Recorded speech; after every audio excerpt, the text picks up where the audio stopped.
밤은 말하지 못한 이야기들이 다시 살아나는 시간입니다. 오는 밤 조용히 귀를 기울여 보세요. 이야기의 밤이 시작됩니다. 산군의 에피소드 총 8편을 준비했습니다. 그중 첫 번째 에피소드 창귀의 덫이 시작됩니다.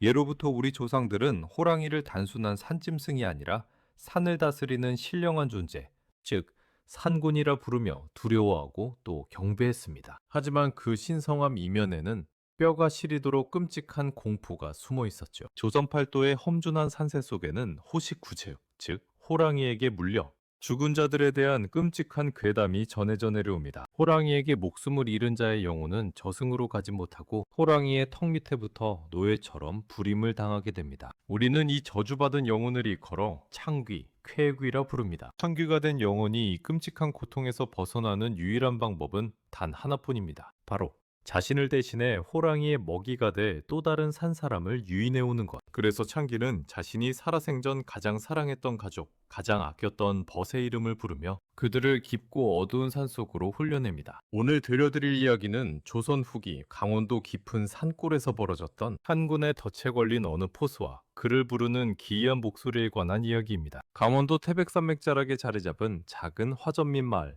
이곳에는 산짐승의 발자국만 보고도 크기와 무게를 가늠한다는 조선 최고의 명푸수 덕수가 살고 있었습니다. 그에게는 친형제보다 더 깊은 우애를 나누던 동료 포수 칠성이 있었죠. 두 사람은 산군이 호령하는 이 험한 산속에서 서로의 등을 지켜주며 생사고락을 함께 해왔습니다. 그러던 어느 유난히 눈이 많이 내리던 겨울날이었습니다. 사흘 전 땔감과 짐승의 가죽을 구하겠다며 홀로 산에 올랐던 칠성이 돌아오지 않은 것입니다. 마을 사람들은 폭설이 내린 산의 험악함을 알기에 모두 고개를 저었습니다. 이복의 덕수, 산군이 활동하는 시기야. 칠성이는 이미 저승 사람이 되었을 터이니 자네라도 목숨을 부지하게. 하지만 덕수는 그 말을 도저히 믿을 수 없었습니다. 천리길을 마다하지 않고 아픈 어미를 들쳐업고 산을 넘던 지독한 효자가 바로 칠성이었으니까요. 어머니를 홀로 두고 칠성이 눈을 감았을 리가 없다고 생각한 덕수는 결국 화순총 한 자루와 화약, 그리고 며칠치 식량만을 챙겨든 채 눈보라가 휘몰아치는 산속으로 발걸음을 옮겼습니다. 눈보라는 덕수의 시야를 맹렬하게 가렸고 살을 애는 듯한 추위는 그의 뼛속까지 파고들었습니다. 허벅지까지 푹푹 까지는 눈길을 헤치며 칠성의 흔적을 찾던 덕수. 하지만 산짐승의 발자국 하나 보이지 않는 하얀 지옥 속에서 인간의 흔적을 찾기란 불가능에 가까웠습니다. 어느덧 해가 뉘엿뉘엿 저물고 산속의 어둠이 짙은 먹물처럼 번지기 시작했습니다. 겨울 산의 밤은 짐승보다 추위가 더 무서운 법. 덕수는 서둘러 산꾼들이 묵어가고 나는 오래된 화전민 움막을 찾아 몸을 숨겼습니다. 움막 안은 온기 하나 없이 얼음장 같았습니다. 덕수는 꽁꽁한 손을 비비며 화롯가에 간신히 불을 피웠습니다. 타닥타닥 타오르는 작은 모닥불에 몸을 녹이며 덕수는 화승총을 품에 꼭 끌어안았습니다. 문 밖에서는 금방이라도 지붕을 날려버릴 듯한 매서운 산바람이 우우 하며 기괴한 울음소리를 내고 있었습니다. 칠성아, 가라만 있어다오. 제발 살아만 있어라. 덕수는 타오르는 불꽃을 멍하니 바라보며 속으로 수백 번 기도했습니다. 하지만 피곤에 지친 덕수의 눈꺼풀은 점점 무거워졌고 이내 깜빡 잠이 들고 말았습니다. 얼마나 시간이 흘렀을까요? 깊은 밤, 자정을 넘긴 시간. 모닥불은 이미 사그라들어 희미한 붉은빛만을 남긴 채 재가 되어가고 있었습니다. 그때였습니다. 바람 소리조차 잦아든 기분 나쁜 정적 속에서 움막에 낡은 나무문을 두드리는 소리가 들려왔습니다. 똑, 똑, 똑. 덕수는 화들짝 놀라 잠에서 깼습니다. 이 깊은 산속, 그것도 폭설이 내린 한밤중에 움막을 찾아올 산 사람은 아무도 없었습니다. 덕수는 본능적으로 화승총의 방아쇠에 손가락을 걸고 숨을 죽였습니다. 누구시오? 덕수가 낮게 가라앉은 목소리로 물었습니다. 잠시 후 문 밖에서 가늘고 떨리는 사내의 목소리가 들려왔습니다. 덕수야, 나다 칠성이. 덕수의 심장이 쿵하고 내려앉았습니다. 분명 칠성의 목소리였습니다. 사흘 전 잃어버렸던 그토록 애타게 잤던 바로 그 벗의 목소리. 하지만 덕수는 자리에서 선뜻 일어날 수 없었습니다. 기쁨보다 앞선 것은 온몸에 솜털이 곤두서는 듯한 본능적인 섬뜩함이었습니다. 문 밖의 목소리는 너무나도 낯설었습니다. 아무리 추위에 떨었다고는 하나 사람의 목소리라기엔 생기가 전혀 없고 텅 비어 있었기 때문입니다. 마치 깊은 우물물 속에서 울려 퍼지는 듯한 기괴한 공명음. 그때 덕수의 대리에 마을 촌장님이 해주셨던 옛 이야기가 번뜩하고 스쳐 지나갔습니다. 덕수야, 산에서 길을 잃었을 때 누군가 내 이름을 부르거든. 절대 곧바로 대답해선 안 된다. 산군에게 잡아먹힌 창귀는 덫을 놓기 위해 반드시 가장 친한 이의 목소리로 3번을 부르느니라. 3번을 다 부르기 전에 문을 열어주면 그 즉시 놈들의 먹잇감이 되는 것이야. 덕수는 덜덜 떨리는 손으로 입을 꽉 틀어막았습니다. 바람에 덜컹거리는 문틈 사이로 희미한 달빛이 스며들어왔습니다. 덕수의 시선이 문지방 아래로 향했습니다. 달빛이 비치고 있음에도 불구하고 문 밖에 서 있는 자의 그림자가 움막 안으로 드리워지지 않고 있었습니다. 그곳에 서 있는 것은 산 사람이 아니었습니다. 문 밖의 그림자는 미동도 하지 않았습니다. 그리고 이내 2번째 목소리가 들려왔습니다. 이번에는 아까와 달리 뼈가 시리도록 애처롭고 구슬픈 목소리였습니다. 덕수야, 너무 춥다. 내 살점이 짐승의 이빨에 뜯겨 나갈 때 내 이름을 얼마나 불렀는지 아느냐. 문 좀 열어다오. 나 혼자 저승길을 가려니 너무 춥고 외롭구나. 내가 곁에 있어 주면 안 되겠느냐. 그 목소리에는 칠성이 살아생전 겪었을 끔찍한 고통과 원망이 고스란히 묻어 있었습니다. 덕수의 눈에서 뜨거운 눈물이 왈칵 쏟아졌습니다. 친형제 같던 벗이 차가운 눈밭에서 호랑이에게 찢겨 죽어가며 자신을 찾았다는 죄책감이 덕수의 이성을 마비시키려 하고 있었습니다. 자신도 모르게 문고리를 향해 손을 뻗으려던 찰나 덕수는 아랫입술을 꽉 깨물어 피를 냈습니다. 입안에 퍼지는 비릿한 피맛이 흐려지던 덕수의 정신을 번쩍 들게 했습니다. 아니다. 저건 칠성이가 아니다. 한군의 노예가 된 창귀일 뿐이다. 내가 문을 여는 순간 칠성이는 영원히 호랑이의 턱밑을 벗어나지 못할 것이다. 덕수는 애써 귀를 틀어막으며 2번째 부름에도 끝내 대답하지 않았습니다. 2번의 부름에도 문이 열리지 않자 밖은 다시 쥐죽은 듯 고요해졌습니다. 하지만 그 고요함은 더욱 끔찍한 공포의 전조였습니다. 갑자기 문풍지를 떨게 하던 바람 소리가 뚝 끊기더니 움막 안으로 스며들던 하얀 달빛이 거대한 무언가에 의해 완전히 가려졌습니다. 움막 전체가 칠흑 같은 어둠에 휩싸였고 동시에 숨이 턱 막히는 짐승의 누린내가 진동하기 시작했습니다. 크르르르르. 그것은 단순한 짐승의 울음소리가 아니었습니다. 땅박을 울리고 사람의 뼛속까지 진동시키는 거대한 포식자의 순소리. 조선의 산을 지배하는 절대자 산군이 창귀일디의 직접 모습을 드러낸 것입니다. 이윽고 3번째 부름이 이어졌습니다. 이번에는 칠성의 목소리가 아니었습니다. 수십 명의 남녀노소가 한꺼번에 울부짖는 듯한 소름 끼치는 귀곡성이 움막을 뒤흔들었습니다. 문을 열어라! 문을 열어!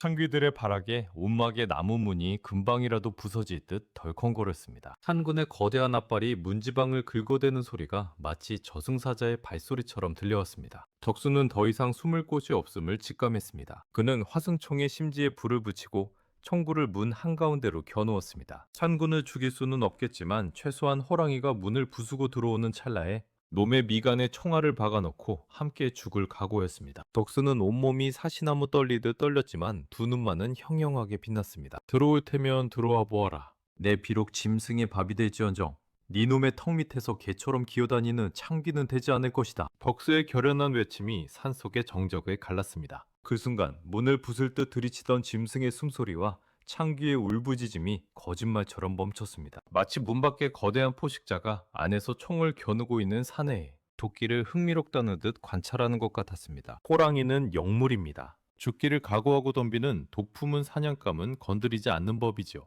무거운 발걸음 소리가 움막에서 점차 멀어지기 시작했습니다. 산군이 사냥을 포기하고 돌아가는 소리였습니다. 긴장이 풀린 덕수는 그 자리에 털썩 주저앉고 말았습니다. 얼마나 시간이 지났을까 문틈으로 희스름한 새벽빛이 스며들어왔습니다. 산군의 시간이 끝나고 다시 인간의 시간이 찾아온 것입니다. 덕수는 굳게 닫혔던 문을 조심스레 열고 밖으로 나섰습니다. 눈보라가 멎은 겨울산은 너무나도 고요하고 눈부셨습니다. 움막 앞에는 사람의 머리통만한 거대한 호랑이의 발자국이 선명하게 찍혀 있었습니다. 그리고 그 발자국이 향한 방향, 눈더미 위에는 칠성이가 평소에 메고 다니던 해진 화약통과 찢겨진 옷가지 하나가 버려져 있었습니다. 마치 칠성의 영혼이 마지막으로 벗에게 남긴 인사 같았습니다. 덕수는 차가운 눈밭에 무릎을 꿇고 칠성의 옷가지를 품에 안았습니다. 칠성아, 내 언젠가 반드시 훌륭한 무당을 데려와 네 넋을 위로하고 그 지옥 같은 턱 밑에서 너를 꺼내주마. 편히 쉬거라, 내 형제야. 덕수의 뜨거운 오열이 차가운 겨울산의 메아리가 되어 흩어졌습니다.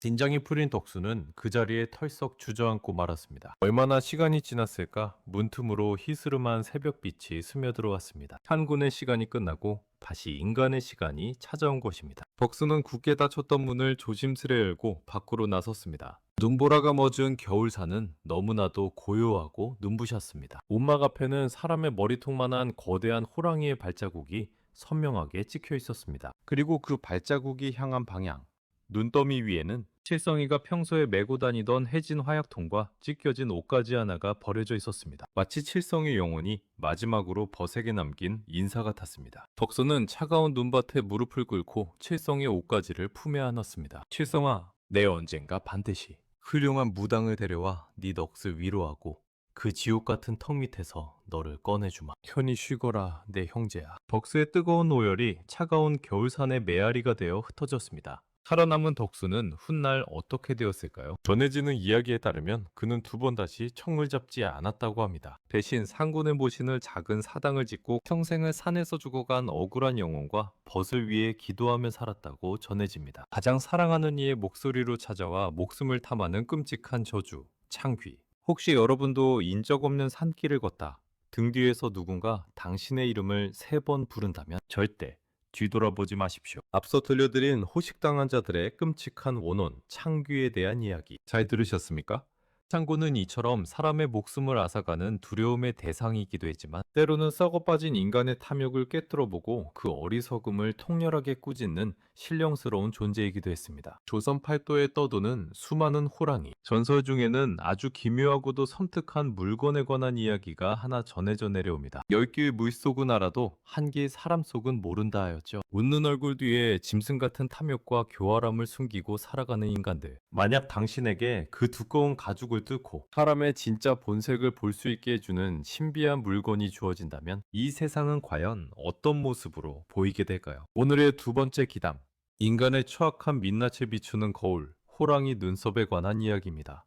조선 중기 강원도 어느 깊은 산골 마을에 천수라는 늙은 총각이 살고 있었습니다. 천수는 물려받은 떼기밭 한 평 없는 그야말로 찢어지게 가난한 나무꾼이었습니다. 낀 일을 거르는 일이 밥 먹듯 흔했고 한겨울에도 다해진 집신 사이로 언피가 배어나올 정도였죠. 하지만 천수의 심성 하나만큼은 산속의 맑은 샘물처럼 투명하고 따뜻했습니다. 자신이 며칠을 굶었더라도 덫에 걸려 다친 산짐승을 보면 옷자락을 찢어 상처를 동염해 주었고 길가에 쓰러진 거렁뱅이를 보면 기꺼이 자신의 마지막 주먹밥을 내어주곤 했죠. 마을 사람들은 그런 천수를 보고 바보같이 착해 빠져서 평생 거짓골을 못 면할 위인이라며 손가락질을 하곤 했습니다. 유난히도 매서운 눈보라가 몰아치던 어느 겨울날이었습니다. 사흘 밤낮을 굶은 천수는 뭐라도 팔아 연명하기 위해 목숨을 걸고 얼어붙은 험한 산길을 오르고 있었습니다. 허벅지까지 푹푹 빠지는 눈길을 헤치며 힘겹게 발걸음을 옮기던 그때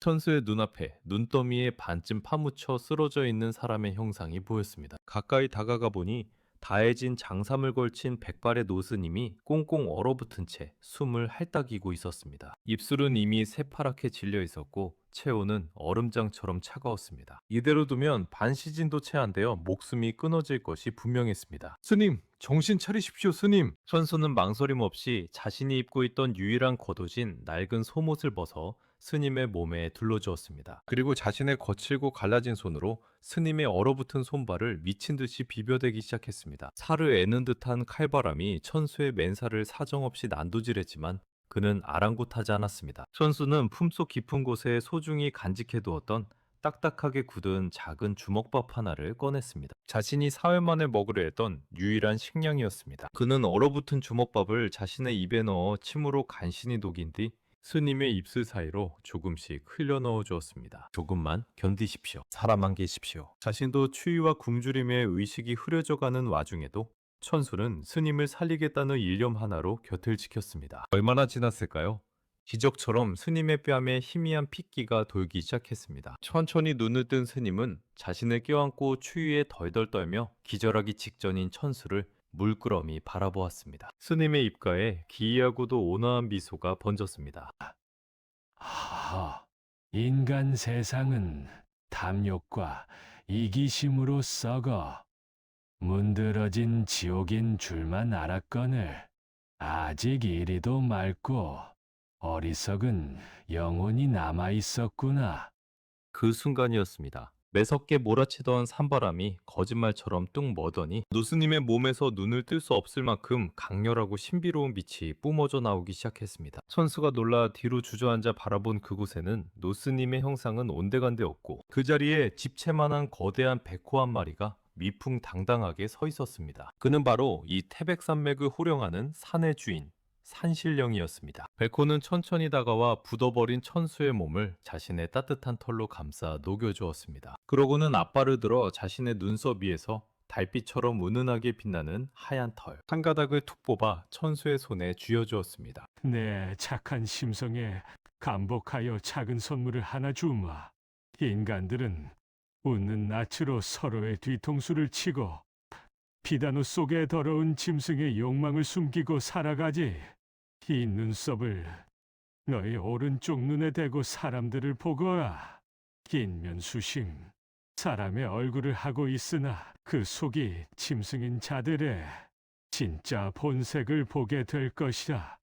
그 묵직한 목소리를 끝으로 백호는 하얀 눈보라 속으로 호련히 자취를 감추었습니다. 산에서 내려온 천수는 백호가 준 눈썹을 소중히 품고 땔감을 팔기 위해 마을 장터로 향했습니다. 장터는 물건을 파는 상인들과 구경꾼들로 발 디딜 틈 없이 붐비고 있었습니다. 평소와 다를 바 없는 시끌벅적하고 활기찬 풍경. 천수는 반신반의하는 마음으로 백호의 눈썹을 오른쪽 눈앞에 살포시 가져다 대었습니다. 그 순간 천수의 눈앞에 펼쳐진 광경은 그야말로 충격과 공포 그 자체였습니다. 사람들의 얼굴이 일그러지더니 기괴한 짐승의 형상으로 변하기 시작한 것입니다. 가장 먼저 눈에 들어온 것은 마을에서 가장 부유하기로 소문난 최부자였습니다. 최부자는 방금 전까지 사람 좋은 웃음을 지으며 가난한 소장농의 어깨를 두드려주고 있었죠. 하지만 호랑이 눈썹 너머로 본 최부자의 진짜 모습은 끔찍했습니다. 그는 번쩍이는 비단 옷이 터져나갈 듯 살이 찐 거대하고 흉측한 돼지였습니다. 그 돼지욕에는 앞발로 소장농의 목을 짓누른 채 뚝뚝 떨어지는 사람의 피를 빨아먹으며 탐욕스럽게 꿀꿀거리고 있었습니다. 겉으로는 적선을 베푸는 척하면서 뒤로는 고리대금으로 백성들의 고열을 짜내는 최부자의 추악한 본성이었던 것입니다. 놀란 천수가 고개를 돌리자 이번에는 화장분을 팔며 동네 안악들에게 옥굿을 굴러가는 소리로 아양을 떨던 박무장수가 보였습니다. 눈썹 너머로 본 그녀는 9개의 꼬리를 살랑거리며 사람들을 홀리는 교활한 불효였습니다. 가짜 약을 만병통치약이라 속여 팔며 웃음 짓는 그 주둥이에는 거짓말이라는 독이 뚝뚝 떨어지고 있었습니다. 그뿐만이 아니었습니다. 겉으로는 친한 척 팔짱을 끼고 남의 흉을 보던 여인들은 서로를 향해 동미를 드러내며 쉿쉿 소리를 내는 독사대로 변해 있었습니다. 약한 상인들의 자릿세를 뜯어내며 거들먹거리던 장터의 왈패 무리들은 피비린내, 나는 이빨을 번득이며 으르렁거리는 승냥이 떼였습니다. 천수는 덜덜 떨리는 손으로 입을 막았습니다. 사람이 사는 따뜻한 마을인 줄 알았건만 이곳은 짐승들이 인간의 가죽을 뒤집어쓰고 서로를 물어뜯고 속이는 끔찍한 악유 다툼의 생지옥이었던 것입니다. 물러거라! 사또나으리 행차시다! 그때 요란한 징소리와 함께 고을을 다스리는 사또의 행차가 장터로 들어섰습니다. 관아의 포조들은 길을 비키지 못하는 힘없는 노인들을 몽둥이로 무자비하게 후려치며 길을 텄습니다. 백성들은 공포에 질려 모두 흙바닥에 바짝 엎드렸습니다. 천수는 숨을 죽인 채 다시 한번 호랑이 눈썹을 치켜들고 사또가 탄 호화로운 가마를 바라보았습니다. 천수는 그만 비명을 지르며 엉덩방아를 찢고 말았습니다. 가마 위에 거만하게 앉아 백성들을 굽어보는 것은 도저히 사람이 아니었습니다. 온몸에 징그러운 푸른 비늘이 돋아나 있고 두 눈에서는 도끼를 뿜어내는 집채만한 거대한 이무기 큰 뱀 한 마리가 또아리를 틀고 앉아 있었습니다. 그 거대한 뱀은 쩍 갈라진 혀를 날름거리며 엎드려 있는 백성들 중 누구를 먼저 집어삼킬지 입맛을 다시고 있었습니다. 나라의 녹을 먹으면서 백성의 고기와 피를 빨아먹는 탐관오리. 그것이 바로 이 고을에서 가장 큰 권력을 가진 자의 끔찍한 민낯이었습니다. 그날 천수는 깨달았습니다. 비단 옷을 입고 기와집에 산다고 사람이 아니며 누더기를 거치고 길바닥에 잔다고 짐승이 아니라는 것을요. 천수는 눈썹을 품에 갈무리하고 거지 여인과 아이에게 다가가 따뜻한 손을 내밀었습니다. 그날 이후 천수는 짐승들이 우글거리는 마을을 미련 없이 떠났습니다. 그리고 호랑이 눈썹 너머로 본 유일한 진짜 사람, 그 여인과 아이를 데리고 아무도 찾지 않는 깊은 산속으로 들어가 화전을 일구며 살았습니다. 비록 비단옷은 평생 입지 못하고 거친 나물만 먹었지만 짐승의 탈을 쓴 자들이 없는 그곳이야말로 천수에게는 진짜 사람 사는 세상이었을 것입니다. 시청자 여러분, 오늘 여러분이 만난 사람들은 어떠셨습니까? 만약 오늘 밤 여러분의 손에 백호의 눈썹이 쥐어진다면 우리 사회는 과연 온전한 사람의 모습을 하고 있을까요? 아니면 탐욕스러운 짐승들의 울음소리로 가득 차 있을까요? 어쩌면 호랑이 눈썹이 비춰준 가장 무서운 환상은 자신의 이익만을 쫓느라 인간다움을 잃어버린 채 살아가고 있는 우리들의 씁쓸한 자화상이었을지도 모릅니다. 우리는 앞선 두 편의 이야기를 통해 호식이라는 끔찍한 저주를 내리기도 하고 인간의 더러운 탐욕을 꿰뚫어 보기도 하는 산군의 무섭고도 기묘한 일면을 보았습니다. 하지만 우리 조상들이 호랑이를 그저 두려워하기만 했던 것은 아닙니다. 산군이라 불리며 조선의 산하를 지배했던 호랑이는 비록 말 못하는 짐승임에도 불구하고 때로는 인간보다 더 깊은 의리와 은혜를 아는 영물로 여겨지기도 했죠. 자신에게 베풀어진 작은 적선 하나를 평생 가슴에 새기고 죽음을 뛰어넘어 대를 이어 은혜를 갚은 한 호랑이의 이야기. 이번에 들려드릴 세 번째 기담은 무섭고도 가슴 먹먹한 어느 가난한 나무꾼과 산군의 숭고한 인연에 관한 기록입니다. 조선 명종 시절 경상도 어느 척박한 깊은 산골 마을에 김서방이라는 나무꾼이 살았습니다. 그는 대물림된 가난 때문에 떼기밭 한 떼기 없이 하루하루 산에서 땔감을 주워다 장터에 팔아 연명하는 처지였습니다. 끼니를 거르는 일은 예사였고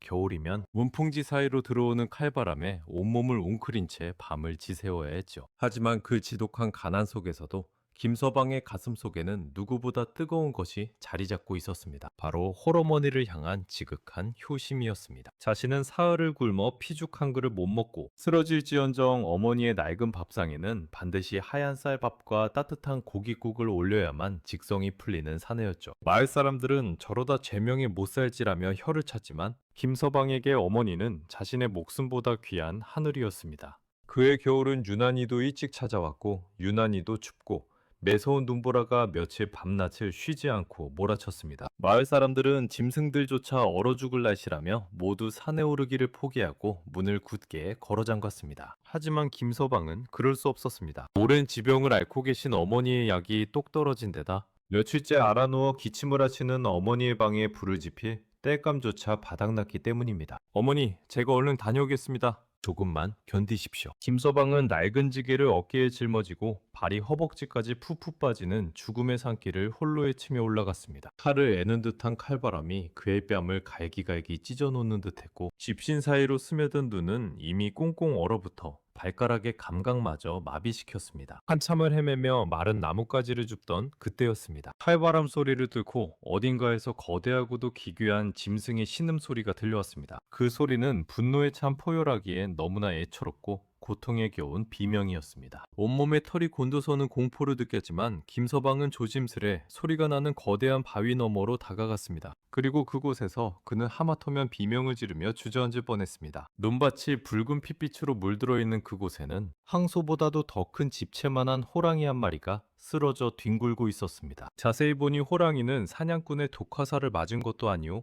날카로운 덫에 걸린 것도 아니었습니다. 호랑이는 자신의 커다란 아가리를 쩍 벌린 채 거대한 앞발로 연신 자신의 목구멍을 피가 나도록 긁어대며 피를 토하고 있었습니다. 겁에 질린 김서방은 지게를 내팽개치고 당장이라도 산을 내려가려 했습니다. 하지만 뒤를 도는 순간 고통에 몸부림치며 눈물이 그렁그렁하게 맺힌 호랑이의 커다란 눈동자와 마주치고 말았습니다. 짐승의 눈빛이 어찌저리도 사람처럼 애가 탈고 김서방은 단번에 직감했습니다. 저 거대한 상군이 배가 고파 산짐승의 다리를 통째로 집어 삼키다.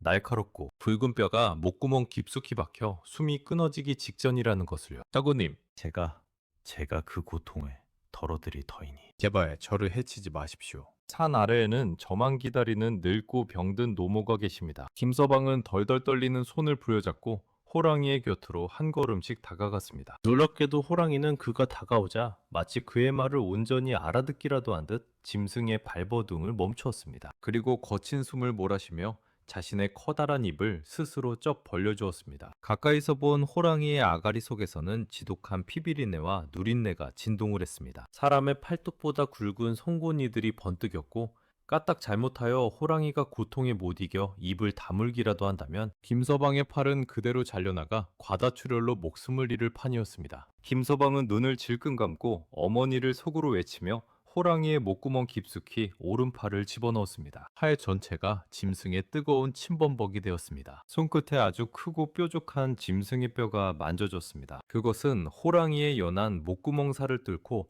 아주 단단히 박혀 있었습니다. 김서방은 온 힘을 다해 그 뼈를 움켜쥐고 단번에 끄집어냈습니다. 푹 하는 섬뜩한 소리와 함께 검붉은 피가 사방으로 솟구쳤고 호랑이는 그제야 막혔던 숨을 토해내며 천둥 같은 기침을 토해냈습니다. 팔을 빼낸 김서방은 다리의 힘이 완전히 풀려 피 묻은 눈밭에 털썩 주저앉고 말았습니다. 한참을 컥해거리며 피를 뱉어내던 호랑이는 비틀거리며 거대한 몸을 일으켜 세웠습니다. 그러고는 도망치를 웅크린 김서방을 향해 천천히 다가왔습니다. 김서방은 이제 잡아먹히는구나 싶어 눈을 꽉 감았습니다. 하지만 짐승의 이빨 대신 따뜻하고 거친 호랑이의 혀가 김서방의 피 묻은 오른팔을 정성스럽게 핥아주는 것이 느껴졌습니다. 눈을 뜬 김서방 앞에서 호랑이는 한참 동안 그를 물끄러미 바라보았습니다. 그리고 마치 사람의 예절처럼 앞발을 모으고 고개를 땅에 닿을 듯 푹 숙여 큰 절을 한 번 올리고는 눈보라가 치는 숲의 어둠 속으로 천천히 사라졌습니다. 김서방을 10년 감수한 가슴을 쓸어내리며 땔감을 부랴부랴 챙겨 산을 내려왔습니다. 그날의 일은 김서방과 산군 둘만의 비밀이 되었습니다.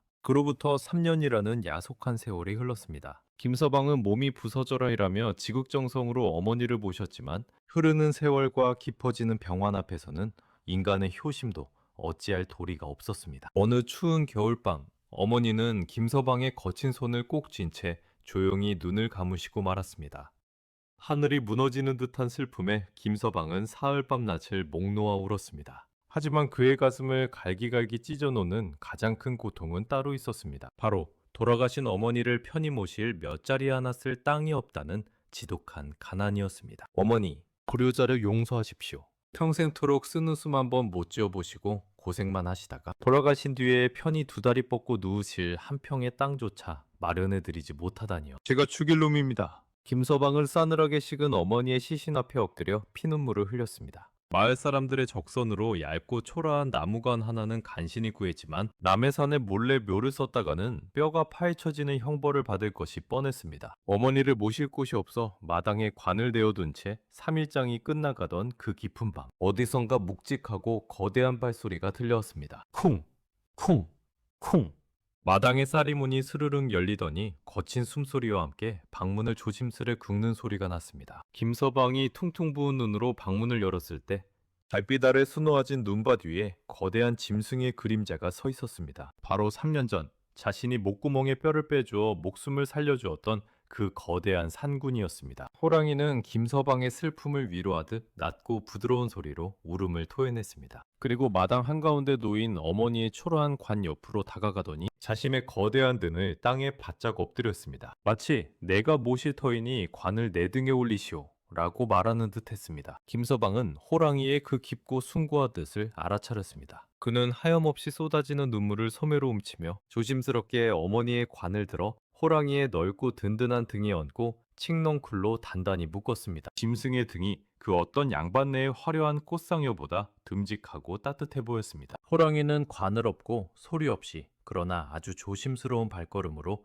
험한 밤의 산길을 걷기 시작했습니다. 김서방은 하얀 상복을 입고 집신이 다 닳아 없어지도록 그 뒤를 묵묵히 따랐습니다. 호랑이가 험한 산을 3개나 넘어 김서방을 안내한 곳은 태백산맥의 웅장한 기운이 한 곳에 모여들고 한겨울임에도 찬바람이 불지 않으며 따뜻한 달빛이 쏟아져 내리는 한 중턱의 넓고 평평한 땅이었습니다. 풍수지리를 모르는 일개 나무꾼의 눈으로 보아도 그곳은 왕실의 등을 써도 모자람이 없을 천하제일의 명당 자리였습니다. 호랑이는 그 명당 한가운데 멈춰서서 관을 조심스레 내려놓았습니다. 그리고 자신의 커다란 앞발로 땅을 파기 시작했습니다. 꽝꽝언 한겨울의 동토였지만 상군의 억센발톱 앞에서는 모래알처럼 쉽게 파헤쳐졌습니다. 어느새 깊고 아늑한 묘자리가 마련되었습니다. 김서방은 호랑이가 파준 그 따뜻한 흙 위에 어머니의 관을 모시고 조짐스레 흙을 덮어 봉분을 만들었습니다. 모든 장례가 끝나자 김서방은 차가운 땅바닥에 엎드려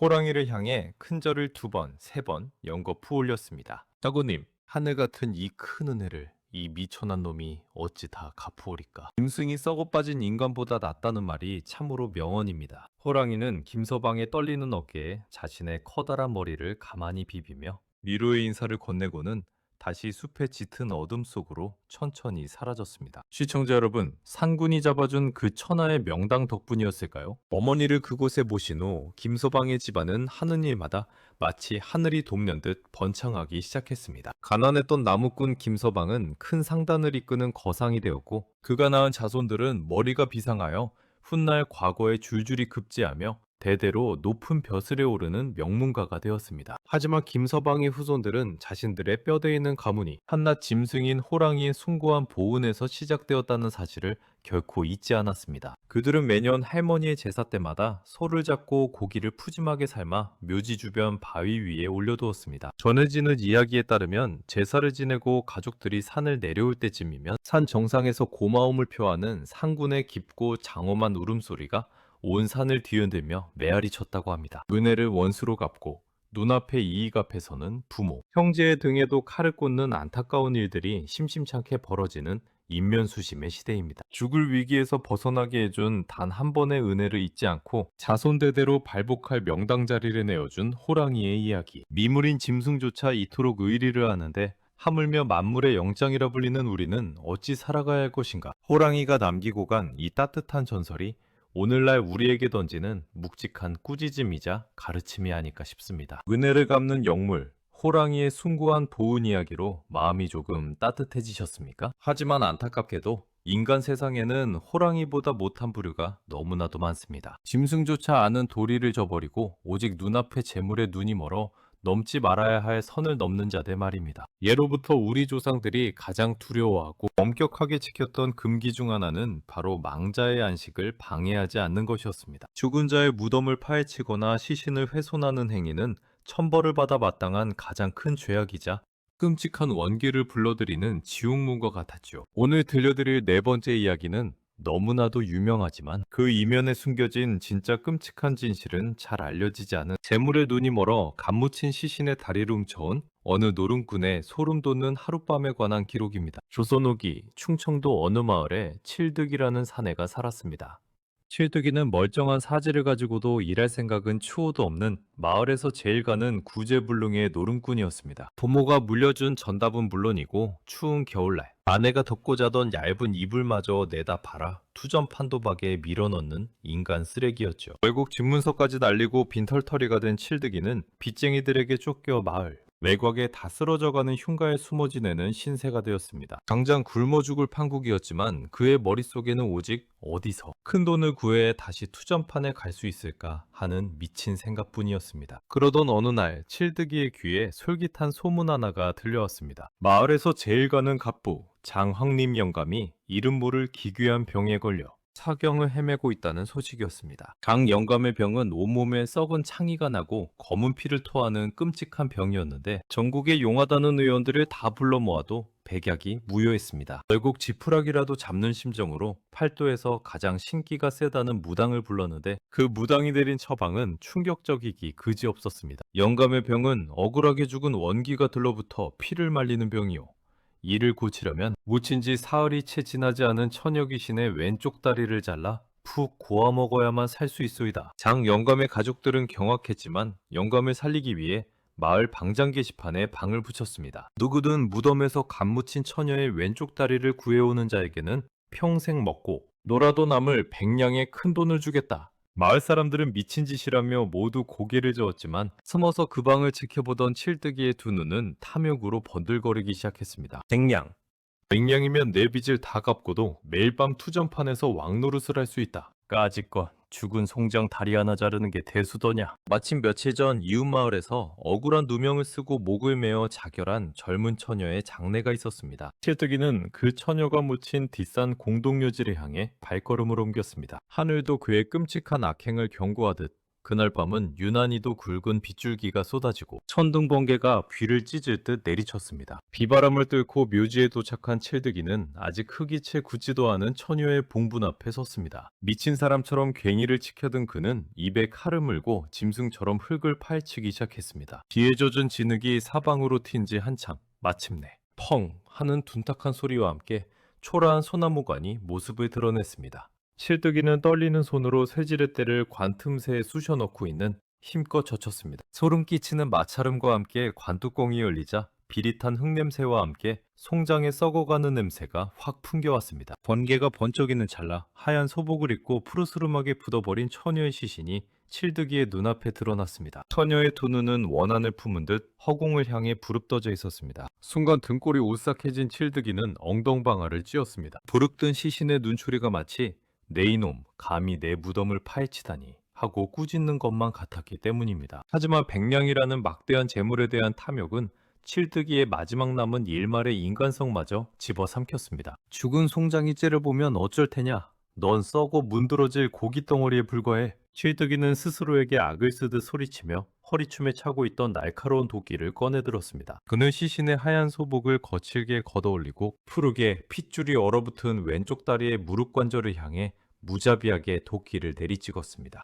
퍽! 으드듯! 살과 뼈가 으스러지는 끔찍한 소리가 포구 속을 갈랐습니다. 칠뜨기는 미친 듯이 3번, 4번 도끼질을 반복했고 마침내 처녀의 왼쪽 다리가 툭 하고 떨어져 나왔습니다. 시신의 피가 칠뜨기의 얼굴에 기괴하게 튀었지만 그는 피비린내 나는 그 다리를 가만히 쑤셔 넣고는 뒤도 돌아보지 않고 산을 내달려 도망쳤습니다. 산에서 내려온 칠뜨기는 장령감의 집으로 가지 않고 곧장 자신이 숨어 지내던 흉가로 향했습니다. 밤이 너무 늦기도 했거니와 피투성이가 된 몰골로 부잣집 대문을 두드릴 수는 없었기 때문입니다. 그는 내일 날이 밝는 대로 다리를 바치고 쟁량을 받을 부푼 꿈을 안고 피냄새가 진동하는 가마니를 방 한구석에 숨겼습니다. 모든 문을 걸어 잠그고 젖은 옷을 벗어 던진 칠뜨기는 피곤함과 긴장이 풀려 까무득하게 잠이 들고 말았습니다. 얼마나 지났을까요? 빗소리가 조금씩 잦아들고 세상이 기분 나쁜 정적에 휩싸인 자시밤 무렵 칠뜨기는 자신도 모르게 온몸에 소름이 돋아 눈을 번쩍 떴습니다. 사방은 쥐죽은 듯 고요한데 저 멀리 산기슭 쪽에서 아주 기이하고도 규칙적인 소리가 들려오기 시작했습니다. 쿵! 질질지! 쿵! 질질지! 무언가 무거운 것이 한번 뛰어오른 뒤 흙바닥을 질질 끄는 듯한 소리. 그것은 사람의 2발로 걷는 발소리가 아니었습니다. 오직 한쪽 다리만으로 뜀뛰기를 하며 힘겹게 그러나 엄청나게 빠른 속도로 산을 내려오고 있는 소리였습니다. 칠뜨기의 심장이 쿵쾅거리며 터질 듯 요동쳤습니다. 설마. 아니야. 그럴 리가 없어. 기분 탓일 거야. 칠뜨기는 이불을 뒤집어 쓰고 귀를 틀어막았지만 그 끔찍한 소리는 점점 더 선명하게 점점 더 가까이 다가오고 있었습니다. 그리고 마을 어귀를 지나 칠뜨기의 흉가마당으로 들어서는 소리가 들렸습니다. 쿵! 철퍼덕! 쿵! 철퍼덕! 진흙탕을 밟는 그 둔탁한 소리와 함께 피가 얼어붙을 만큼 섬뜩하고 기괴한 여인의 목소리가 밤공기를 갈랐습니다. 내 다리, 내놔, 내 다리, 내놔. 그 목소리에는 이승의 것이 아닌 살을 에이는 듯한 지독한 원한과 분노가 설을 썼습니다. 칠뜨기는 사시나무 떨듯 바들바들 떨며 방구석으로 기어들어가 숨조차 쉬지 못했습니다. 원기는 칠뜨기의 집 주위를 쿵쿵 뛰며 빙빙 돌기 시작했습니다. 여기 있네. 내 다리 냄새가 나네. 내 다리, 내놔. 창호지 문에 번쩍이는 번갯빛을 타고 끔찍한 실루엣이 비쳤습니다. 오른쪽 다리 하나로만 서서 껑충거리는 하얀 소복의 여인. 왼쪽 다리가 있어야 할 자리는 텅 빈 채 검붉은 피가 뚝뚝 떨어지는 그림자. 귀신은 방문 앞에 우뚝 멈춰 섰습니다. 날카로운 손톱이 방문의 창호지를 긁어대는 소리가 났습니다. 그리고 뚫린 창호지 구멍 사이로 흰자위가 다 뒤집힌 채 핏발이 선 귀신의 시뻘건 눈동자 하나가 쑥 들어와 방 안을 번득이며 훑어보았습니다. 차. 아. 타.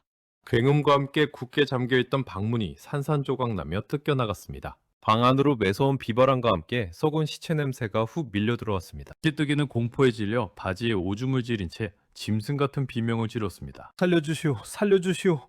탈이 여기 있어.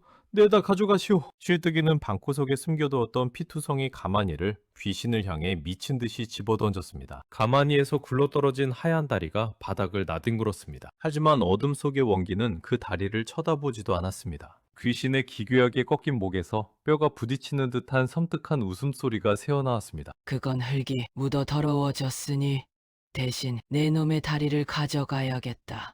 어둠 속에서 창백하고 뼈만 남은 귀신의 두 손이 뻗어나와 칠드기의 왼쪽 발목을 덥석 움켜쥐었습니다. 얼음장 같은 그 소나기는 마치 강철 족쇄처럼 단단했습니다. 으아, 안 돼, 살려줘! 다음 날 아침, 비가 그치고 맑은 해가 떠올랐습니다. 장영감의 심부름꾼들이 소문을 듣고 칠드기의 흉가를 찾아왔지만 방 안에는 칠드기의 모습은 온데간데 없었습니다. 박살난 문짝과 방구석에서 마당을 향해 길게 이어져 있는 선명하고 끔찍한 핏자국, 그리고 핏자국의 끝에는 칠드기가 베어왔던 흙, 묻은 천의 왼쪽 다리만이 덩그러니 내팽개쳐져 있을 뿐이었습니다. 마을 사람들은 칠드기가 원기에게 다리가 잘린 채 저승으로 끌려갔다며 수군거렸고 장영감 역시 며칠을 넘기지 못하고 끔찍한 고통 속에 피를 토하며 죽었다고 합니다. 시청자 여러분, 내 다리 내놔 라는 옛 이야기를 그저 우스꽝스러운 전래동화로만 기억하셨나요? 이 이야기가 진정으로 경고하고자 했던 것은 바로 귀신보다 무서운 인간의 탐욕이었습니다. 재물에 눈이 멀어 타인의 존엄을 훼손하고 금기를 아무렇지 않게 넘나드는 자들. 결국 그 끔찍한 탐욕의 끝은 자신의 모든 것을 빼앗기는 파멸뿐이라는 사실을 이 기담은 우리에게 서늘하게 알려주고 있습니다. 오늘 밤 등 뒤에서 무언가 쿵 하고 뛰어오는 소리가 들린다면 절대 뒤를 돌아보지 마십시오. 처녀 귀신의 끔찍한 저주 이야기로 잠시 등골이 서늘해지셨습니까? 하지만 우리가 살아가며 정말로 경계해야 할 것은 무덤 속의 죽은 자가 아니라 살아 숨쉬며 우리 곁에 섞여 있는 자들일지도 모릅니다. 다시 산군 호랑이의 이야기로 돌아와 보겠습니다. 조선시대에는 나라에서 직접 차코갑사라는 특수부대를 꾸려 호랑이를 사냥할 정도로 호환이 심각했습니다. 그런데 이 차코갑사들 사이에서 은밀하게 그리고 가장 두려운 존재로 구전되던 괴물이 하나 있었습니다. 그것은 바로 인호, 즉 낮에는 사람의 얼굴을 하고 밭을 갈지만 밤이 되면 저주받은 짐승의 가죽을 뒤집어쓰고 식인 호랑이로 변하는 호랑이 인간이었습니다. 어찌하여 인간은 스스로 짐승의 허물을 쓰고 피를 탐하게 된 것일까요? 오늘 들려드릴 5번째 기담은 고립된 산골 마을에서 벌어진 끔찍한 연쇄, 실종 사건과 짐승의 껍데기에 영혼을 파먹힌 어느 선비의 소름 돋는 비밀에 관한 기록입니다. 조선 중기 강원도에서도 산세가 험하기로 소문난 첩첩산중 오지에 안골이라는 작은 마을이 있었습니다. 이 마을은 겨울이 되어 폭설이 한번 내리면 봄이 올 때까지 외부와의 길이 완전히 끊겨 그야말로 거대한 미실이 되어버리는 곳이었죠. 그해 겨울도 어김없이 어른 허리춤까지 차오르는 폭설이 내렸습니다. 그런데 눈이 내린 다음 날부터 마을에 끔찍한 일이 벌어지기 시작했습니다. 밤마다 가축들이 뼈도 남지 않고 뜯어먹힌 채 발견되더니 급기야 밥마시러 나갔던 아낙네와 장작을 패던 머슴이 흔적도 없이 사라져버린 것입니다. 천장에는 집채만한 호랑이의 발자국과 붉은 핏자국만이 낭자했습니다. 마을 사람들은 공포에 질려 벌벌 떨었습니다. 한군이 노하셨다. 마을에 호랑이가 내려왔어. 하지만 마을의 촌장은 횃불을 들고 발자국을 추적하다가 그 자리에 주저앉아 경악하고 말았습니다. 호랑이의 발자국은 마을 밖 깊은 산속으로 이어진 것이 아니었습니다. 발자국은 마을 한가운데 있는 커다란 정자나무 부근에서 마치 귀신처럼 뚝 끊겨 있었습니다. 그것은 곧 사람을 잡아먹은 그 거대한 식인 호랑이가 마을을 빠져나가지 않고 아직 이 안골 마을 안 누군가의 집안에 숨어 있다는 뜻이었습니다. 마을 사람들이 극도의 공포와 서로를 향한 의심으로 미쳐갈 때쯤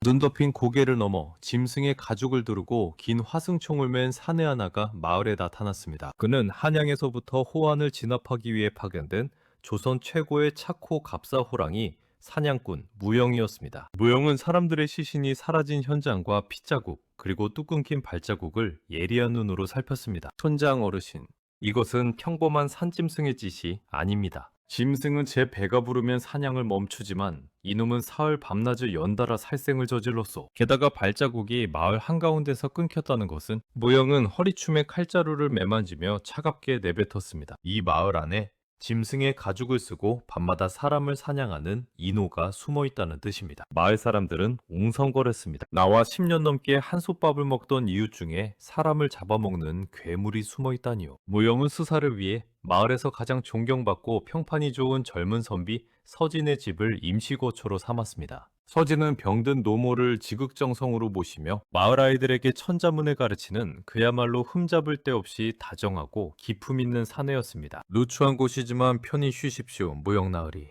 하루빨리 그 끔찍한 짐승이 잡혀야 할 터인데 밤마다 무서워 잠을 이룰 수가 없습니다. 서진은 따뜻한 차를 내어주며 무영을 극진히 대접했습니다. 누가 보아도 서진은 호랑이와는 거리가 먼 피 한 방울 보지 못할 유약한 샌님처럼 보였습니다. 하지만 평생을 짐승의 피냄새를 맡으며 살아온 사냥꾼 무영의 지감은 무언가 경고음을 울리고 있었습니다. 서진이 차를 따를 때 살짝 드러난 그의 손목에는 붓을 잡는 선비의 것이라기엔 믿기 힘들 정도로 굵고 선명한 짐승의 할퀸 흉터가 자리 잡고 있었기 때문입니다. 게다가 그의 방에서는 은은한 묵향먹물 냄새를 뚫고 아주 미세하지만 묘한 짐승의 누린내가 배어나오고 있었습니다. 그날 밤은 달빛조차 구름에 가려진 칠흑같이 어두운 금음이었습니다. 무영은 잠자리에 드는 척을 하고는 모두가 잠든 자 시밤 11시 무렵 소리 없이 빠져나와 서진의 방문 밖 어둠 속에 몸을 숨겼습니다. 그의 손에는 이미 화약이 장전된 화승총이 쥐어져 있었습니다. 얼마나 숨죽여 기다렸을까요? 방 안에서 희미하게 호롱불이 켜지더니 서진이 벽장 깊숙한 곳에서 무언가 커다란 괴짝을 꺼내는 실루엣이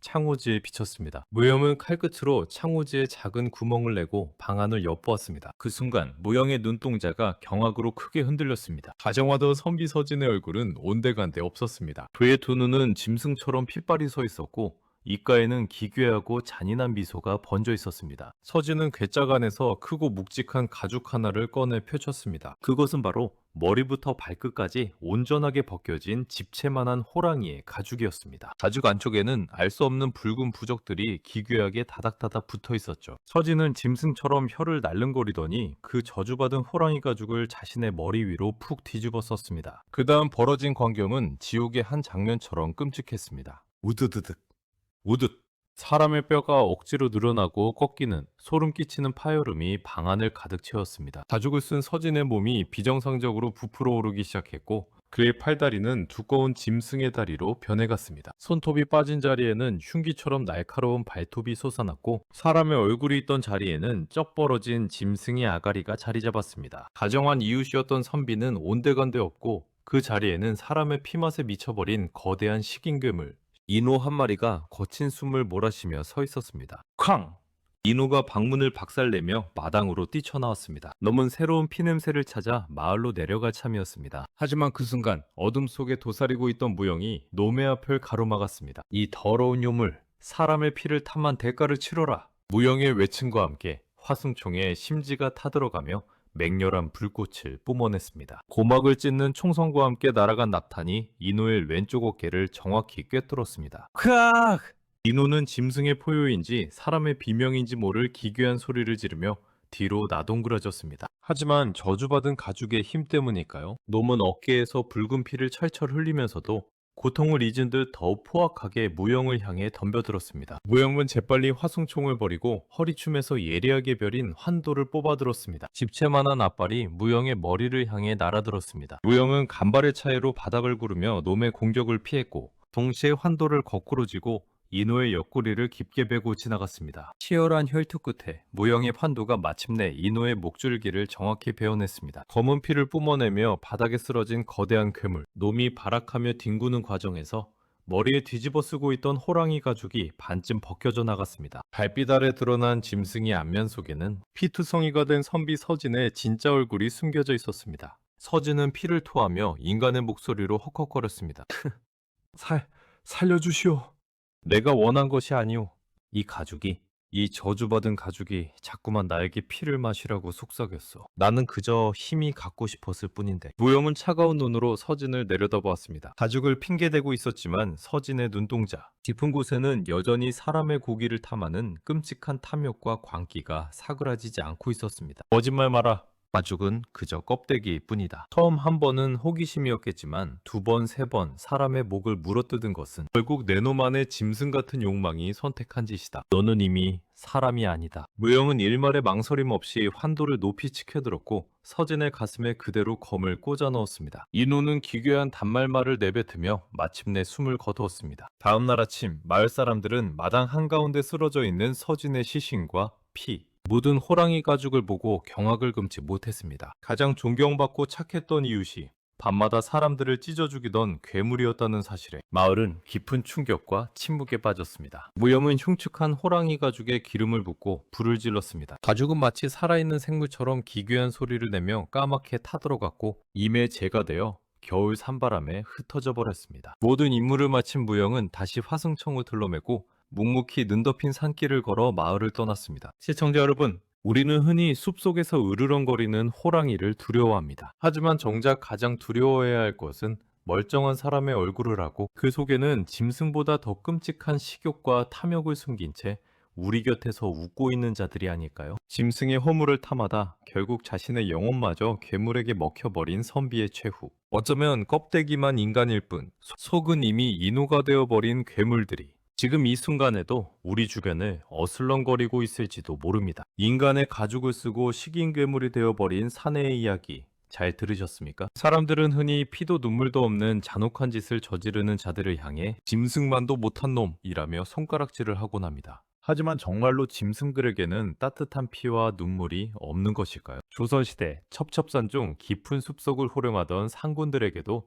인간 못지않은, 아니 때로는 인간의 그것을 아득히 뛰어넘는 숭고하고 뜨거운 감정이 있었습니다. 그것은 바로 제 새끼를 목숨보다 아끼는 짐승의 어미, 모성애였습니다. 오늘 들려드릴 6번째 기담은 인간의 끝없는 탐욕이 불러온 가장 슬프고도 잔혹한 비극. 새끼를 잃은 어미 백호의 피 맺힌 복수와 그 핏빛, 분노를 멈추게 한 어느 가난한 어미의 눈물에 관한 기록입니다. 강원도 태백산맥의 가장 깊고 험준한 골짜기. 그곳에는 100년에 한 번 태어날까 말까 한다는 영물 중의 영물, 털빛이 눈처럼 새하얀 거대한 백호 한 마리가 살고 있었습니다. 마을 사람들은 그 백호를 산의 주인이자 신령으로 떠받들며 산에 오를 때마다 감히 큰 소리를 내지 못하고 예를 갖추었죠. 그 영험한 어미 백호에게는 눈에 넣어도 아프지 않을 아주 작고 귀여운 새끼 백호가 한 마리 있었습니다. 어미 백호는 험한 산짐승들로부터 새끼를 지키기 위해 깎아지른 듯한 절벽 중턱에 있는 깊고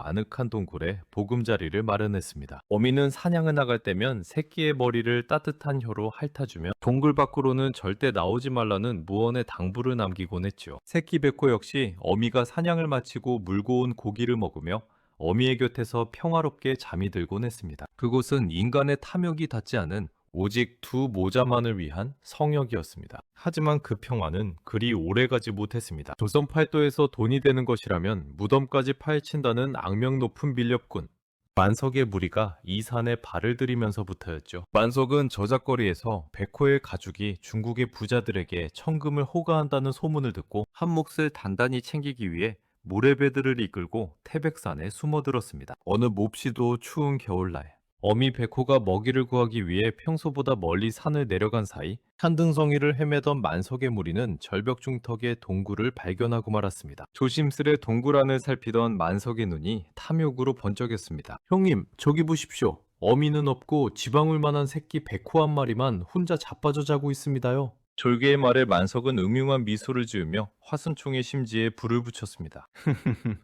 어미는 상군이라 잡기 버겁지만 저 어린 것의 가죽만 벗겨가도 우리 팔자는 오늘로 핀 것이다. 가죽에 흠집이 나면 안 되니 화살과 창으로 단숨에 숨통을 끊어라. 아무것도 모른 채 어미를 기다리며 새근새근 잠들어 있던 어린 새끼 백호. 그 연약한 몸 위로 인간들의 잔인한 창날과 화살촉이 무자비하게 쏟아졌습니다. 예!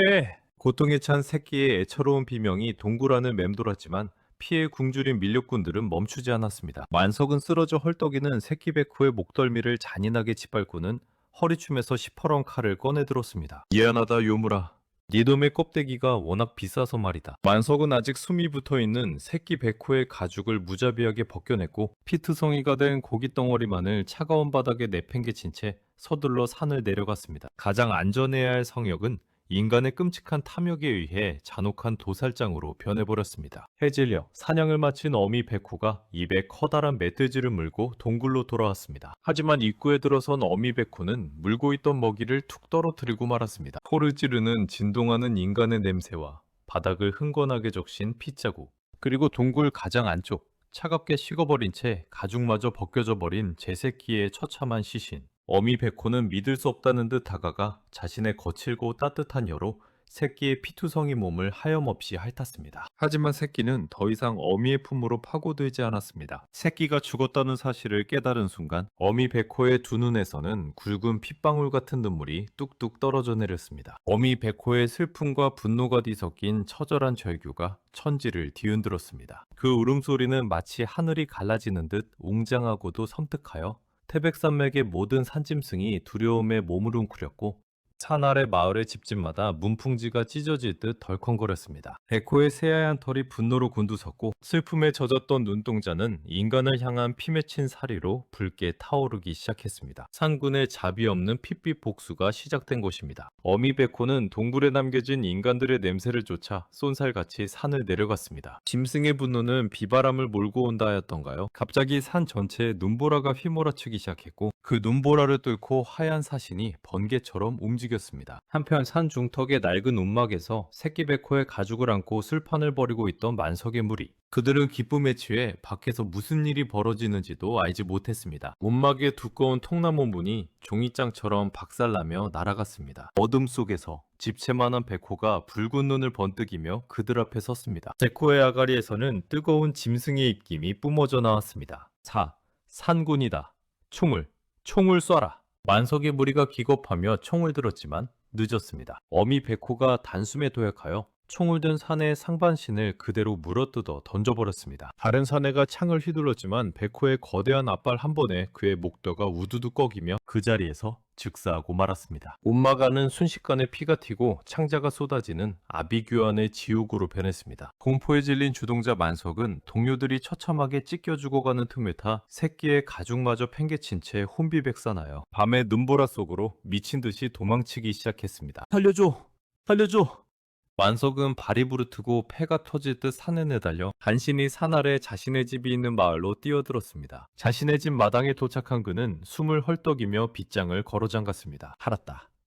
여기까지는 못 쫓아오겠지? 하지만 그의 착각이었습니다. 쿵 하는 묵직한 소리와 함께 만석의 집 담벼락을 가볍게 뛰어넘은 거대한 그림자가 마당 한가운데 내려앉았습니다. 만석의 두 다리가 사시나무 떨듯 풀렸고 그는 그 자리에 털썩 주저앉아 엉금엉금 뒷걸음질 쳤습니다. 어미 베코는 만석을 향해 아주 천천히 다가왔습니다. 자신의 새끼를 잔혹하게 도륙맨 원수. 베코의 날카로운 발톱이 만석의 허벅지를 푹 찌르자 만석은 비명을 지르며 바닥에 납작 엎드려 빌었습니다. 상구님, 내가 잘못했소. 제발 목숨만은 살려주시오. 어미 베코가 커다란 아가리를 쩍 벌리고 만석의 머리통을 씹어 부수려던 그 찰나였습니다. 안 됩니다. 제발 참아주십시오, 산구님. 집안에서 남루한 옷차림에 백발이 성성한 노파 하나가 뛰쳐나왔습니다. 만석의 늙은 홀어머니였습니다. 그녀의 치맛자락 뒤에는 만석의 어린 5살배기 아들이 울며 매달려 있었습니다. 노파는 피투성이가 된 베코의 앞발을 덥석 끌어안고 흙바닥에 이마를 찌으며 피눈물을 흘렸습니다. 이 천하의 몹쓸 놈이 산구님의 귀한 자식을 해쳤으니 찢어 죽여 마땅합니다. 허나 이놈이 죽으면 제 등 뒤에 핏덩이 같은 저 어린 손자는 굶어 죽고 맙니다. 차라리 늙고 병드니 어미의 목을 물어뜯고 분을 푸십시오. 제발 저 어린 것의 애비를 살려주십시오. 노파의 처절한 울부짖음이 겨울밤의 마당을 가득 채웠습니다. 아들을 살리기 위해 기꺼이 짐승의 아가리에 자신의 목을 대미는 인간 어미의 눈물. 그 눈물을 본 순간 이성을 잃고 날뛰던 어미 베코의 거친 숨소리가 거짓말처럼 멎었습니다. 베코의 붉게 물들었던 눈동자가 흔들리기 시작했습니다. 베코의 눈에는 자신의 다리를 부여잡고 우는 늙은 노파의 모습에서 절벽 동굴에서 죽어가며 어미를 찾았을 제 새끼의 슬픈 모습이 겹쳐 보였습니다. 자식을 잃은 어미의 찢어지는 고통, 그 끔찍한 지옥의 고통을 누구보다 잘 아는 베코였기에 그녀는 차마 또 다른 어미의 가슴에 자신과 똑같은 대못을 박을 수 없었던 것입니다. 어미 베코는 길게 아주 길고 구슬픈 울음을 한 번 토해냈습니다. 그것은 만석을 향한 분노가 아니라 죽은 제 새끼를 향한 애통한 작별 인사였습니다. 발코는 만석을 죽이려 뻗었던 날카로운 발톱을 거두고 만석의 어머니를 한참 동안 물끄러미 바라보더니 몸을 돌렸습니다. 그리고 피투성이가 된 몸을 이끌고 눈 내리는 태백산맥의 짙은 어둠 속으로 쓸쓸히 사라졌습니다. 인간은 돈 몇 푼의 욕망에 눈이 멀어 짐승의 새끼를 무참히 도륙했지만 짐승은 자식을 향한 어미의 눈물 앞에서 자신의 핏빛 복수마저 거두어버리는 거룩한 자비를 베풀었습니다. 그날 이후 구사일생으로 목숨을 건진 만석은 평생토록 총과 칼을 만지지 않았습니다. 그는 백호가 사라진 산을 향해 매일 절을 올리며 평생을 참여하는 마음으로 가난하지만 죄짓지 않고 살았다고 전해집니다. 시청자 여러분, 때로는 이 세상을 진정으로 따뜻하게 만드는 것은 잘난 인간들의 머리에서 나오는 이치가 아니라 말 못하는 짐승들의 숭고하고 뜨거운 심장이 아닐까요? 새끼를 잃은 찢어지는 고통 속에서도 원수에게 용서를 베푼 짐승의 어미 백호. 우리는 과연 이 거룩한 짐승 앞에서 인간으로서 부끄럽지 않다고 자신 있게 말할 수 있을지 되돌아보게 됩니다. 새끼를 잃은 어미 백호의 피 맺힌 복수와 용서, 짐승의 모성애가 주는 묵직한 울림에 마음이 숙연해지셨습니까? 우리 조상들은 호랑이를 두려워하면서도 그들이 사람의 말을 알아듣고 인간의 도리인 효와 의를 실천하는 영물이라고 믿었습니다. 그래서일까요? 팔도에 전해지는 산군 이야기 중에는 인간의 얄팍한 거짓말에 속아 넘어간 짐승이 오히려 인간보다 더 진실하고 지극한 효심을 바쳤다는 아주 기막히고도 슬픈 기담이 하나 존재합니다. 오늘 들려드릴 7번째 이야기는 죽음의 문턱에서 목숨을 건지기 위해 내뱉은 나무꾼의 거짓말 한마디가 불러온 산군과의 눈물겨운 의형제 맺음, 그 호랑이 형님에 관한 가슴 시린 기록입니다. 조선시대 충청도의 어느 척박한 산골 마을에 돌석이라는 젊은 나무꾼이 살고 있었습니다. 돌석이는 홀어머니를 모시고 사는 지독하게 가난한 사내였지만 천층적으로 입담이 좋고 넉살이 좋아 마을 사람들의 웃음을 책임지는 재주꾼이었죠. 하지만 아무리 넉살이 좋아도 가난이라는 괴물 앞에서는 장사가 없었습니다. 어머니의 오랜 지병이 깊어지자 약값을 구하기 위해 돌석이는 사람들이 절대 가지 않는 험준한 호랑이산, 범골까지 나무를 하러 들어가야만 했습니다. 에구구.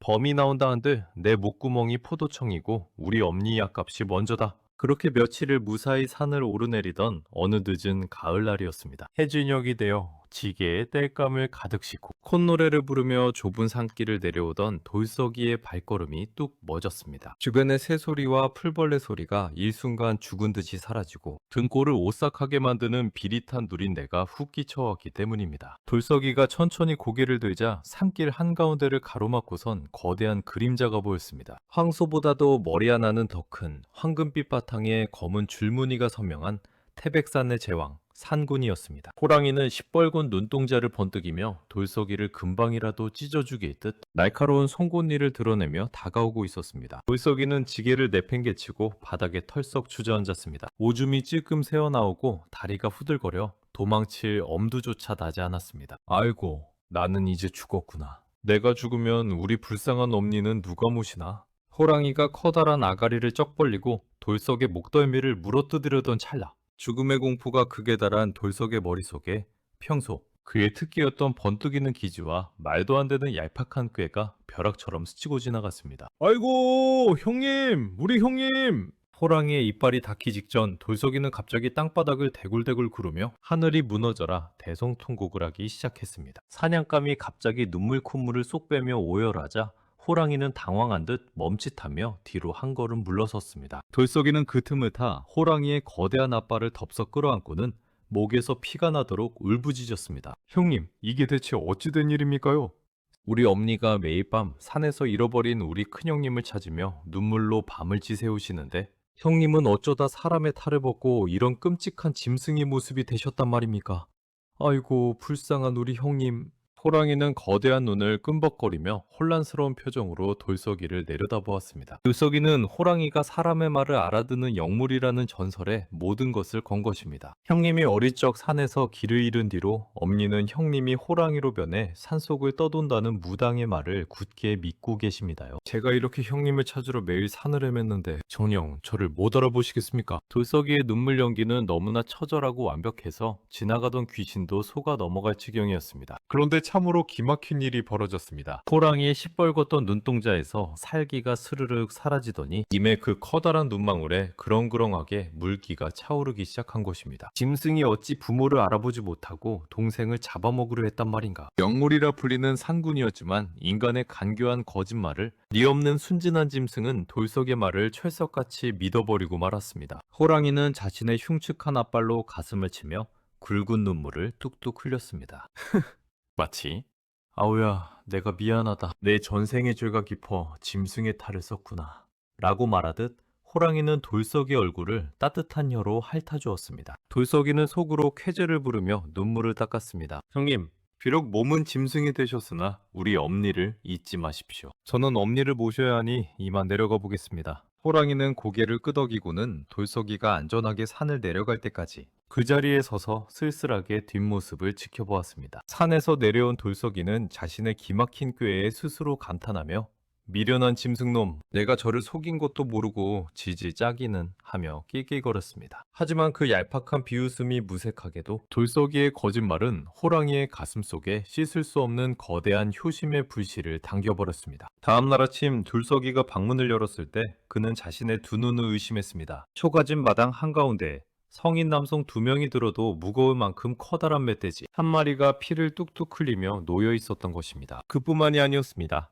그 다음 날에는 살이 통통하게 오른 고라니가, 또 다음 날에는 귀하디 귀한 산삼과 영지버섯이 마당에 쌓이기 시작했습니다. 어머니는 이게 웬 산신령님의 은혜냐며 기뻐하셨지만 돌석이는 밤마다 마당을 서성이는 거대한 발자국을 보며 가슴이 뜨끔해졌습니다. 설마 그 호랑이가 정말로 내가 한 거짓말을 믿고 매일 밤 엄니를 위해 사냥을 해온단 말인가? 호랑이의 지극한 효심 덕분에 돌석의 집은 날로 번창했습니다. 가져다 준 산짐승과 약초를 내다 팔아 기와집을 지었고 어머니의 오랜 병환도 씻은 듯이 낫게 되었지요. 돌석이는 점차 자신의 얄팍한 거짓말을 부끄러워하며 사내장의 형님이라 부르며 깊은 감사를 느끼게 되었습니다. 그렇게 10년이라는 평화로운 세월이 흘렀습니다. 하지만 사람의 명은 하늘에 달린 법. 호랑이가 아무리 귀한 산삼을 물어다 주어도 노안으로 다가오는 어머니의 죽음을 막을 수는 없었습니다. 어느 추운 겨울밤 어머니는 돌석의 손을 꼭 쥔 채 평온한 미소를 지으며 세상을 떠났습니다.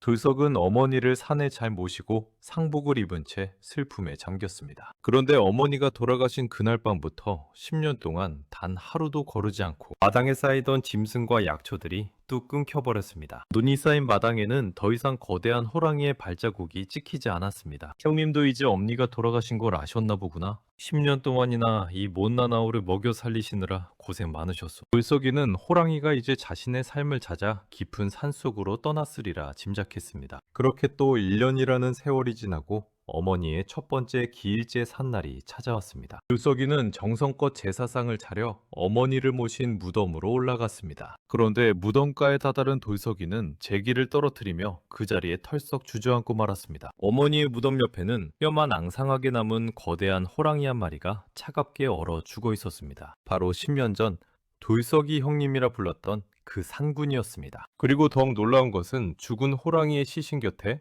고양이만한 아주 작은 새끼 호랑이 3마리가 옹기종기 모여 앉아 있었다는 것입니다. 새끼 호랑이들의 꼬리에는 놀랍게도 사람이 상을 당했을 때 입는 하얀 삼복배천이 헝겊처럼 묶여 있었습니다. 어미를 잃고 슬피 우는 새끼 호랑이들을 본 돌석이 눈물을 흘리며 다가가자 새끼 중 한 마리가 돌석의 옷자락을 물고 마치 말이라도 하듯 애처롭게 울었습니다. 아, 형님, 우리 형님. 돌석이는 죽은 호랑이의 거친 털을 쓰다듬으며 오열했습니다. 나중에 마을의 신기 있는 무당에게 들은 진실은 돌석의 가슴을 1000갈래, 10,000갈래로 찢어 놓았습니다. 내 이놈. 산고는 내 놈의 거짓말을 죽을 때까지 진실로 믿었다. 1년 전 내 어미가 죽었다는 사실을 안 상구는 제 어미를 잃은 슬픔에 밥과 물을 전폐하고 무덤가를 지키며 곡을 하다가 결국 슬픔을 이기지 못하고 식음을 전폐하여 죽고 말았느니라. 죽기 전 제 새끼들의 꼬리에 찢어진 삼배옷을 묶어주며 할머니의 상을 치르게 했으니 니물인 짐승이 인간의 효캬를 뛰어넘었구나. 돌석이는 자신의 얄팍한 거짓말이 그 크고 hun진한 짐승의 심장을 갈갈이 찢어 놓았다는 사실에 땅을 치며 통곡했습니다. 자신은 가짜 눈물로 목숨을 구했지만 호랑이는 진짜 피눈물을 흘리며 늙은 인간 어미를 위해 자신의 목숨을 바쳤던 것입니다. 불쏘기는 호랑이를 어머니의 무덤 곁에 나란히 묻어주었고 평생토록 그 무덤을 지키며 호랑이가 남긴 3마리의 새끼를 제 자식처럼 거두어 길렀다고 합니다. 시청자 여러분, 호랑이 형님의 이야기 어떠셨습니까? 거짓말을 밥 먹듯 하며 부모의 은혜마저 저버리는 인간들이 넘쳐나는 세상입니다. 죽을 때까지 단 한 번의 거짓을 의심하지 않고 인간 어머니를 위해 피를 토하며 슬퍼했던 산군의 그 먹먹하고도 미련한 순정. 우리는 살아가면서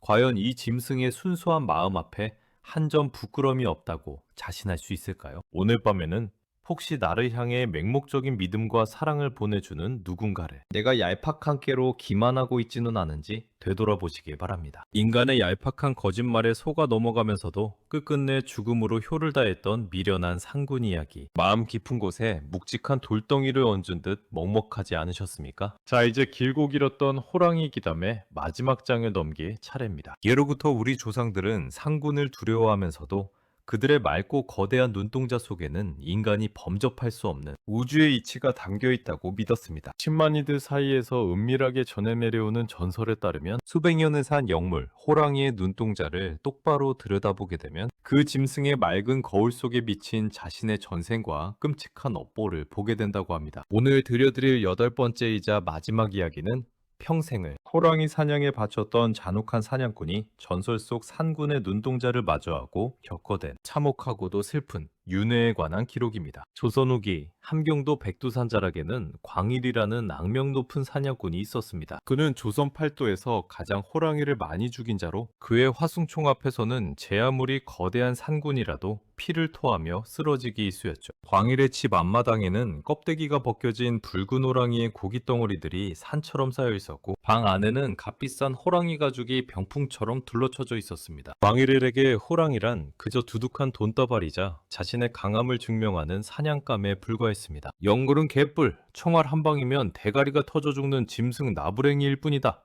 마을 사람들은 짐승의 피에 취해 광기 어린 웃음을 짓는 광희를 보며 호랑이보다 그를 더 두려워하며 피했습니다. 그러던 어느 날 한양에서 온 큰 붓다리 상인이 광희를 찾아와 엄청난 제안을 건넸습니다. 광일포수, 백두산, 깊은 골짜기에 푸른 눈을 가진 거대한 늙은 백호가 산다는 소문을 들었소. 그놈의 가죽과 푸른 눈알을 온전히 내게 가져온다면 자네가 평생 만져보지도 못할 이 금괴 100냥을 몽땅 주겠네. 푸른 눈의 백호. 그곳은 상꾼들 사이에서도 실존하는지조차 모르는 산의 신령 그 자체로 여겨지는 전설의 짐승이었습니다. 하지만 금괴의 번쩍임 앞에서는 신령에 대한 두려움도 사치였습니다. 광일은 그날 밤 당장 화약과 납탄을 잔뜩 챙겨 등에 짊어지고 칠흑 같은 백두산의 심연 속으로 발을 들였습니다. 사흘 밤낮을 쉬지 않고 산을 헤매던 광일은 마침내 인간의 발길이 한 번도 닿지 않은 듯한 기괴한 절벽 아래에서 엄청나게 거대한 짐승의 발자국을 발견했습니다. 그 발자국이 향한 곳은 안개가 너무 짙어 대낮에도 볕이 들지 않는 기이한 숲이었습니다. 하방은 죽은 듯이 고요했고 나뭇잎 스치는 소리 하나 들리지 않았습니다. 마치 산 사람의 발길을 거부하는 저승의 입구 같았죠. 하지만 살생에 미친 광일은 화승총의 심지에 불을 붙이며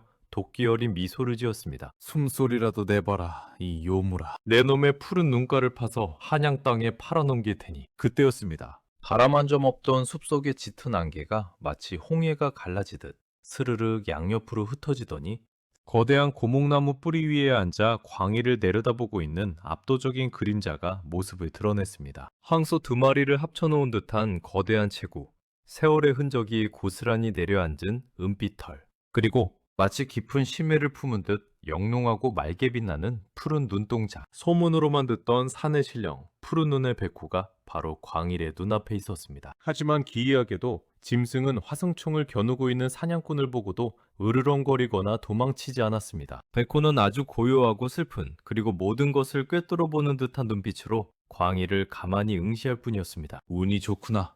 꼼짝마라. 광일이 방아쇠에 손가락을 걸고 백호의 미간을 겨눈 순간 그의 시선이 백호의 그 맑고 거대한 푸른 눈동자와 정면으로 마주쳤습니다. 핑!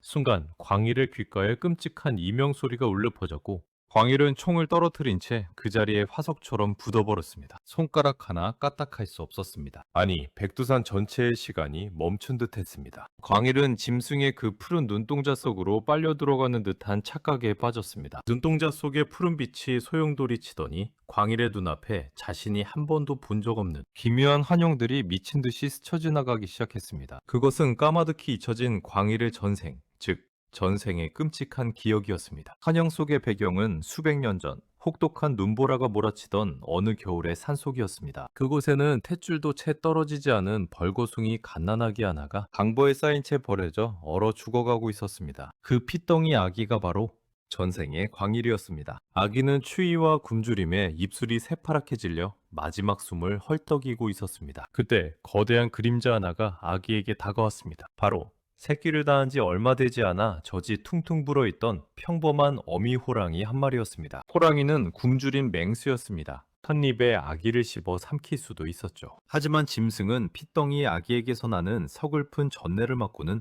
날카로운 이빨을 거두었습니다. 어미 호랑이는 얼어가는 아기를 자신의 따뜻한 털품에 안았고 자신의 배를 대어주어 아기에게 짐승의 젖을 물렸습니다. 전생의 광일은 그 짐승의 따뜻한 품과 젖을 먹고 기적처럼 목숨을 건질 수 있었습니다. 호랑이는 사람의 아기를 제 새끼들과 함께 동굴에서 키우며 혹독한 겨울을 넘길 수 있도록 자신의 온기와 피와 살을 내어주었던 것입니다. 현실의 광일은 굳어버린 몸뚱어리 안에서 소리 없는 비명을 지르고 있었습니다. 한영은 빠르게 다음 장면으로 넘어갔습니다. 전생의 짐승의 젖을 먹고 자란 아기는 현생에 다시 태어나 광일이라는 사냥꾼이 되었습니다. 그리고 한영 속에서 광일이 무자비하게 총을 쏴서 대가리를 부수고 가죽을 벗겼던 그 수많은 호랑이들의 얼굴이 하나하나 클로즈업되어 나타났습니다. 니놈이 어제 가죽을 벗긴 그 어린 호랑이는 전생에 너와 함께 젖을 나눠 먹었던 네 형제였다. 누군가의 목소리가 광일의 머릿속을 쿵 하고 때렸습니다. 니놈이 자랑스레 방 안에 걸어둔 그 거대한 호랑이 가죽은 전생에 얼어 죽어가던 너를 품에 안아 살려주었던 네 어미의 껍데기였다. 핑! 하는 소리와 함께 시간이 다시 흐르기 시작했습니다. 환영에서 튕겨나온 광일은 다리에 힘이 풀려 그 자리에서 푹 꼬꾸라졌습니다. 그의 두 눈에서는 참을 수 없는 뜨거운 눈물이 보물 터지듯 쏟아지고 있었습니다. 자신은 평생 짐승을 사냥하며 돈을 벌었다고 뻐기고 다녔지만 그가 쏘아 죽이고 살점을 도려내어 팔아먹은 고기 덩어리들은 모두 전생에 자신을 거두어 살려주었던 어미이자 형제들의 핏줄이었던 것입니다. 짐승만도 못한 놈. 인간의 껍데기를 쓴 가장 악독한 악마가 바로 자신이었음을 짐승의 푸른 눈동자가 똑똑히 비춰준 것입니다. 광일은 언 땅을 짐승처럼 두 주먹으로 내리치며 이마가 찢어져 피가 나도록 엎드려 대성통곡을 했습니다. 어머니, 형제들아, 이 천하에 찢어 죽일 놈을, 이 악귀 같은 놈을 용서해다오. 내가 내 어미를 죽이고 가죽을 벗겼구나. 피가 묻은 자신의 두 손을 칼로 잘라버리고 싶을 만큼 광일의 영혼은 갈갈이 찢겨나가고 있었습니다. 푸른 눈의 백호는 땅을 치며 오열하는 광일을 그저 고요히 내려다보고 있었습니다. 백호는 복수하지 않았습니다. 그저 어리석은 인간이 짊어져야 할 참혹한 업보의 무게를 깨닫게 해주었을 뿐. 백호는 길고 낮은 숨을 한 번 내쉬고는 몸을 돌려 다시 짙은 안개 속으로 서서히 그림자처럼 자취를 감추었습니다. 그것은 광일이 평생 짊어지고 갚아야 할 지옥 같은 참회의 시작이었습니다. 그날 이후 백두산 인근에서 사냥꾼 광일의 모습은 영영 자취를 감추었습니다. 소문에 따르면 광일은 자신이 평생 모았던 돈을 몽땅 산 아래 가난한 이들에게 나누어 주고는 자신의 화승총을 절벽 아래로 던져버렸다고 합니다. 그리고 머리를 깎고 스님이 되어 평생토록 험한 산을 맨발로 떠돌며 자신이 죽인 수백 마리의 호랑이들의 넋을 기리는 탑을 쌓으며 속죄의 길을 걸었다고 전해집니다. 여러분, 혹시 깊은 밤 홀로 거울을 들여다보신 적이 있습니까? 우리의 눈동자 속에는 과연 어떤 전생의 인연과 어떤 부끄러운 업보가 일렁이고 있을까요? 총칼로 짐승의 몸을 뚫는 것보다 더 잔혹한 것은 은혜를 잊고 자신의 뿌리를 베어버리는 인간의 탐욕일 것입니다. 자, 이것으로 길고 길었던 상군상군 기담 시리즈 총 8부작의 묵직한 막을 내리려 합니다. 때로는 우리를 공포에 떨게 한 창기의 덫으로, 때로는 짐승의 껍데기를 쓴 인간의 잔혹함으로, 그리고 때로는 인간의 혀를 뛰어놓는 짐승의 거룩한 눈물로 8편의 이야기 동안 함께 밤을 지새우며 백두대간의 깊은 골짜기를 넘어오신 시청자 여러분 진심으로 감사드립니다. 비록 상고의 시대는 전설 속으로 사라졌지만 그들이 남기고 간 서늘하고도 따뜻한 가르침은 우리 곁에 영원히 맴돌 것입니다. 오늘 밤도 당신의 등 뒤를 지켜주는 따뜻한 수호령과 함께 평안한 밤 되시기를 바랍니다. 지금까지 이야기의 밤이었습니다. 구독과 좋아요는 다음 전설을 깨우는 큰 힘이 됩니다. 안녕히 주무십시오.